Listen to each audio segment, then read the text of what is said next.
Oh, no, Pauline, you don't understand.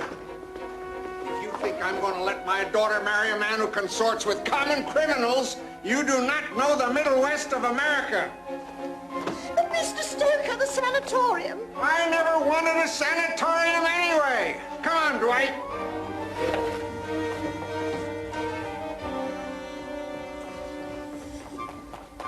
I think you can clear the soup now, Jeeves. Very good, madam.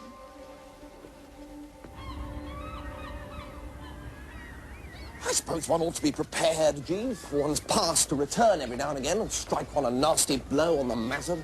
Indeed, sir. Our least deed, like the young of the land crab, wins its way to the sea of cause and effect as soon as born.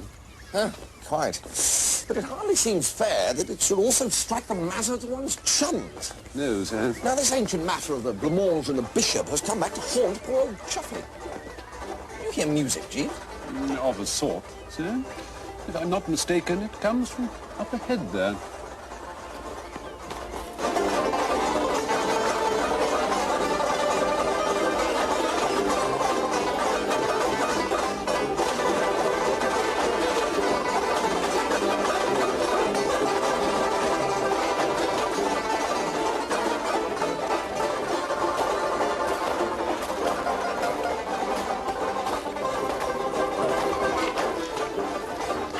Necessary for these minstrel fellows to blacken their faces in order to play the banjo and sing songs, Jeeves. It's said to originate, sir, with the entertainments got up on the cotton plantations of the New World by the slaves employed on those facilities in order to express joy and happiness at their lot. An unlikely contingency, one surmises, bearing in mind their situation.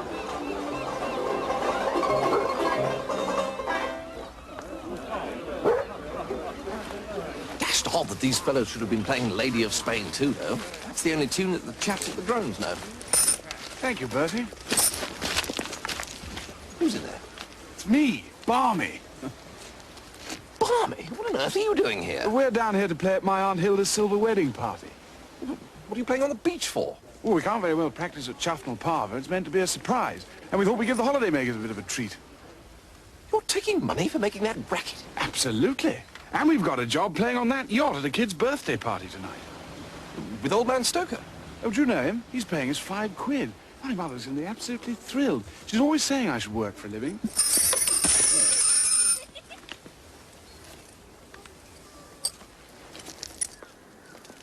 This is odd, Jeeves. Sir? A letter or missive. Odder and odder, Jeeves. Indeed, sir. Not to say downright rummy. It's a letter of invitation from old Stoker. He'd be frightfully bucked if I go and mangle a spot of dinner with him on the boat tonight. That's peculiar, though, eh? I do not see the point of this at all, dear.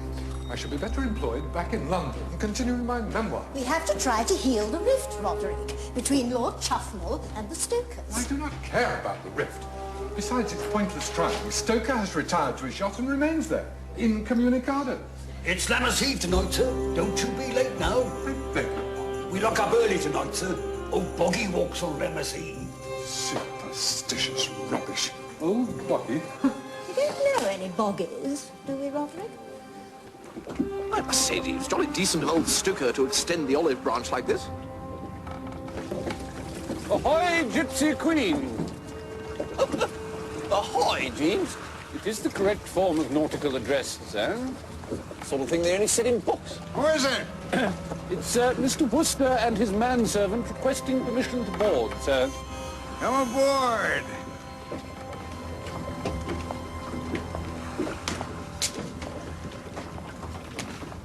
Ah! Ahoy there, Stoker. Well, well, well. Well, fine-looking craft, this. Well, we like it. Why don't I show you over? Dash civil of you.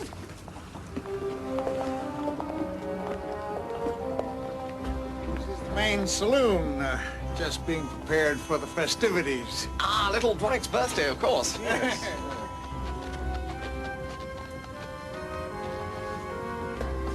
Is Pauline around this evening? My daughter? She has a headache. Let me show you one of the staterooms. What do you think of that? Well, very nice. Go in. Have a look around.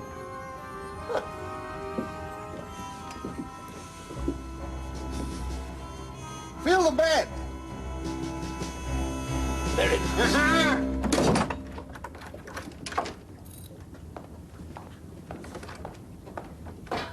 Mr. Stoker appears to have locked us in, sir. Good heavens. What on earth has he done that for? Why can't I go to the party? Well, Uncle Chuffy's had a bit of a disagreement with Mr. Stoker, Seabury. And we felt... I haven't. No, but you sometimes have disagreements with young Dwight, don't you? I still want to go to his party. They're so logical at that age, aren't they?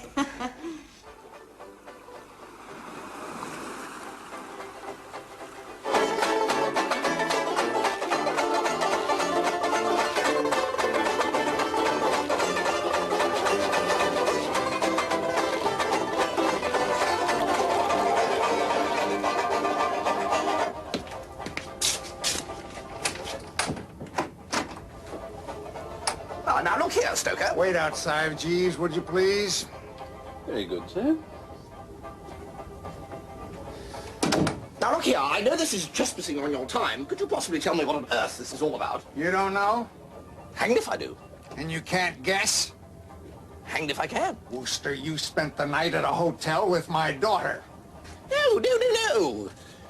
Well, as to say, yes, but... There was a time when I was younger when I would have broken your neck. Oh, I say.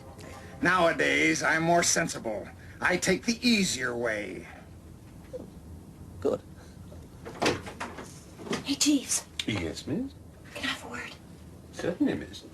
This is not the situation I would have chosen personally, but my hand is forced, and that's all there is to it. What are your views on engagements, Wooster? Engagements? I prefer them short. I feel we should put this wedding through as quickly as possible. Wedding? Wooster, you are going to make my daughter an honorable woman. Oh, no. Now, look here. There are certain formalities, of course. And while these are being tended to, you will be my guest. Well, that's awfully decent of you. And now I must get back to my son's birthday party. You don't have to go back in there, Jeeves. I've no quarrel with you. My place is at Mr. Wooster's side, sir. As you wish.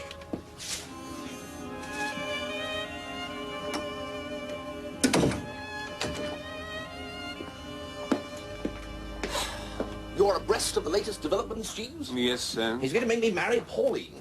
Miss Stoker related to me an outline of the plan that Mr. Stoker had made, sir. By Jove, Jeeves. An idea suddenly occurs to me.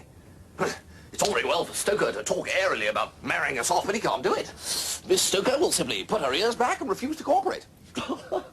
You can lead a horse to the altar, Jeeves, but you can't make it drink. In my recent conversation with the young lady, sir, I did not receive the impression that she was antagonistic to the arrangements. What? Miss Stoker's attitude was influenced by the thought, sir, that in contracting a matrimonial alliance with you, she would be making a gesture of defiance at Lord Chuffnell. Well, scoring off him, you mean? Yes, sir. Oh, what a damn silly idea, Jeeves. The girl must be cuckoo. Feminine psychology is admittedly odd, sir. The poet Pope made... Oh, never mind about the poet Pope, Jeeves. No, sir. There are times when one wants to hear all about the poet Pope and times when one doesn't. Very true, sir. The point is that if that's the way she feels, then I'm a picked man. Yes, sir. Unless... Unless? I was wondering, sir, whether it might not be best to obviate all unpleasantness by removing yourself from the yacht. What a tragedy, Jeeves. What a tragedy. After all these years, that superb brain of yours has come unstuck at the edges. The matter might be easily arranged if you're agreeable, sir. You mean this is not mere gibbering, Jeeves? I think not, sir. We have 3 requirements. Firstly, a pair of tweezers. Next, a sheet of paper, sir. Indeed, sir, I'm inclined to think that your removal from the general vicinity of Chuffnell Regis is to be advised. I believe, sir, that there is a train to London at 20 minutes past 10. Good heavens,